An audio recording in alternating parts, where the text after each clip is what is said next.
Are you tired of trading your precious time for a paycheck that never seems to stretch far enough? Imagine a world where you're not chained to a job you're just okay with. Your Money or Your Life by Dominguez and Vicki provides you with a path to financial independence and the ability to create a life that meets your interests rather than just paying your expenses. Overall, this summary provides a comprehensive, life-changing approach to personal finance, emphasizing the balance between financial decisions, personal well-being, and life satisfaction. If you're serious about taking control of your financial future, hit the like button, subscribe, and ring the bell to ensure you don't miss out on this series. The title of Chapter 1: The Money Trap. The Old Roadmap for Money. This chapter covers the traditional way of thinking about money and its significance in our lives, known as the money trap, which sets the setting for the whole book. It presents the idea that we frequently have an unhealthy and unhappy relationship with money. What information does this chapter offer? Number 1. Questioning the status quo. We're encouraged to question the traditional narrative that equates success and happiness with material wealth and consumerism. Number 2. Reflecting on personal experiences. Dominguez and Robin prompt us to reflect on our lives and consider whether the pursuit of money has truly brought fulfillment. Number 3. Recognizing the money trap. By acknowledging the money trap, you can see the limitations of conventional thinking about money and the need for a different approach. A revolutionary path toward financial freedom and fulfillment is laid out in Chapter 1. It pushes us to reconsider our feelings about money and provides a sneak peek at the different routes to financial freedom. Chapter 2. Titled Money Ain't What It Used to Be, and Never Was. The age-old fact that money isn't and never has been the path to happiness is explained by the authors. The chapter examines societal and historical viewpoints on wealth to refute the idea that having more money equates to being happier. Observations that are important to note in this chapter. Number 1. Cultural perspectives on wealth.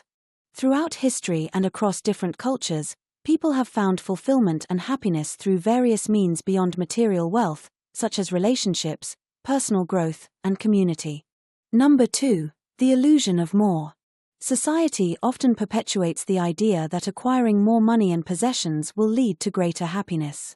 However, research and real-life examples consistently show this is not the case. Number 3. Defining true wealth. True wealth is not measured solely by the size of our bank accounts but by the richness of our experiences, relationships, and sense of purpose in life.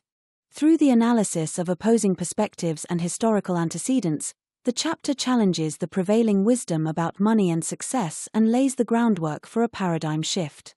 Non-material types of fulfillment are highlighted in this new perspective. The title of Chapter 3. You are encouraged to track your income and expenses in this chapter to help take charge of finances. Regain control over finances and obtain important insights into spending patterns by putting in place a system of rigorous record-keeping. Significant observations in this chapter are as follows. Number 1. Awareness is key. You can become more conscious of your spending patterns and habits and take action by keeping track of every penny that comes in and goes out. Number 2. Taking ownership. Implementing a system of meticulous record-keeping puts readers in the driver's seat of their finances, allowing them to take control and make intentional choices with their money. Number 3. Identifying opportunities. Through the process of tracking income and expenses, you uncover opportunities to reduce unnecessary spending and allocate resources more effectively towards priorities. People who take a proactive approach to money management acquire clarity, control, and self-assurance in their capacity to meet their financial objectives. Chapter 4. Titled How Much is Enough? The Quest for Happiness. This chapter explains the idea of enough and the pursuit of pleasure. Challenging the never-ending chase of more and realizing that true fulfillment comes from spending in line with priorities and values, pushes us to rethink our relationship with money. What details does this chapter provide? Number 1. The myth of more. Society often promotes the belief that more money and possessions will lead to greater happiness. However, research and personal experiences demonstrate that this is not the case. There's a diminishing return on material wealth when it comes to overall life satisfaction. Number 2. Defining enough. By questioning what enough means in our lives, we can break free from the cycle of consumerism and find contentment with what we already have. Enough is not a fixed amount but rather a subjective concept that varies based on individual values and priorities. Number 3. Cultivating contentment. True happiness comes from aligning spending with values and priorities, rather than chasing after material possessions. By practicing gratitude and focusing on what truly matters, we can cultivate contentment and fulfillment in our lives. Through reframing the relationship with money and coordinating expenditures with priorities and values, we can develop a more meaningful and contented life. The title of Chapter 5. Getting it out in the open. This chapter introduces readers to the transformative process of making life energy visible. By creating a visual representation of their income and expenses, readers gain a deeper understanding of how they exchange their precious life energy for money and how they choose to allocate it. Observations that are important to note in this chapter. Number 1. Visualizing life energy. By creating a wall chart or other visual representation of their income and expenses, you can see in real time how they exchange your life energy for money and where it's being allocated. Number 2. Clarity and awareness.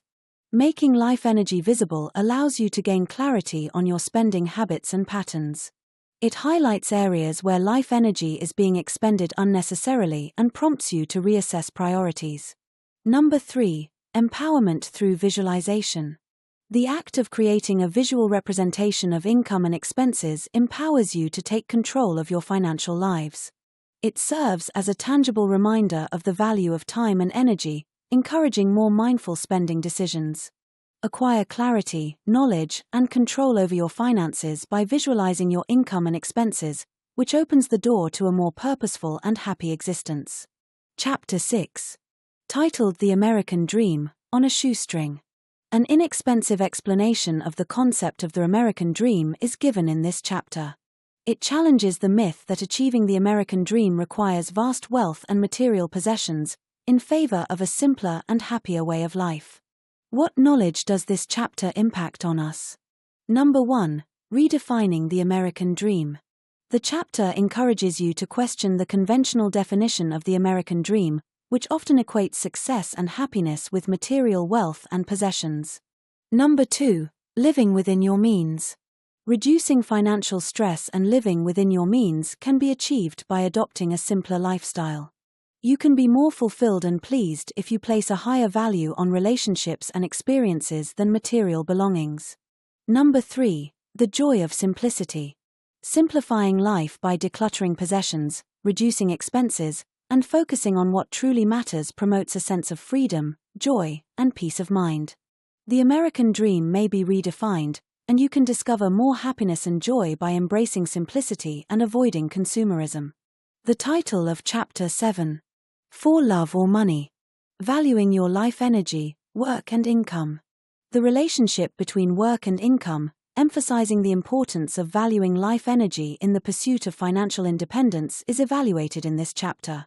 It challenges you to reconsider your approach to work and earning money, focusing on fulfillment rather than simply maximizing income.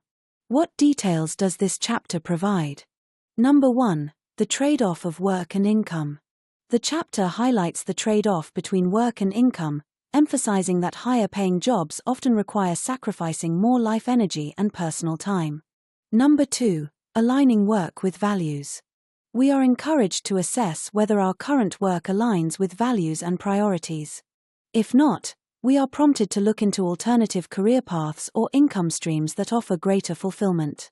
Number 3. Valuing life energy. By valuing life energy as a finite and precious resource, you can make more intentional choices about how to earn and spend money.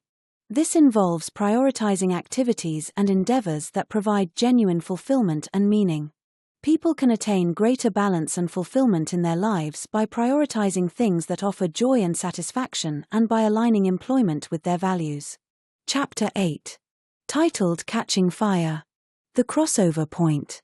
Discover the significance of the crossover point as the turning point toward financial freedom. This chapter looks at how increasing savings and investments can lead to more flexibility and freedom by progressively reducing reliance on income from traditional work. What does this chapter teach us? Number 1. The crossover point. The chapter explains the concept of the crossover point, where investment income exceeds monthly expenses, allowing for financial independence and freedom from traditional employment. Number 2. Building wealth over time. You are encouraged to focus on gradually building up savings and investments over time, rather than seeking quick fixes or get-rich-quick schemes. Number 3. Reducing expenses. Achieving the crossover point is not just about increasing investment income but also about reducing expenses to a level that can be sustained by passive income alone. Every step you take towards financial independence brings you closer to living life on your terms. Until next time, keep saving, keep investing, and keep moving towards your financial freedom. If you enjoyed this video and want to see more content like this, make sure to hit the like button and subscribe to our channel. Don't forget to click the bell icon so you get notified every time we upload a new video.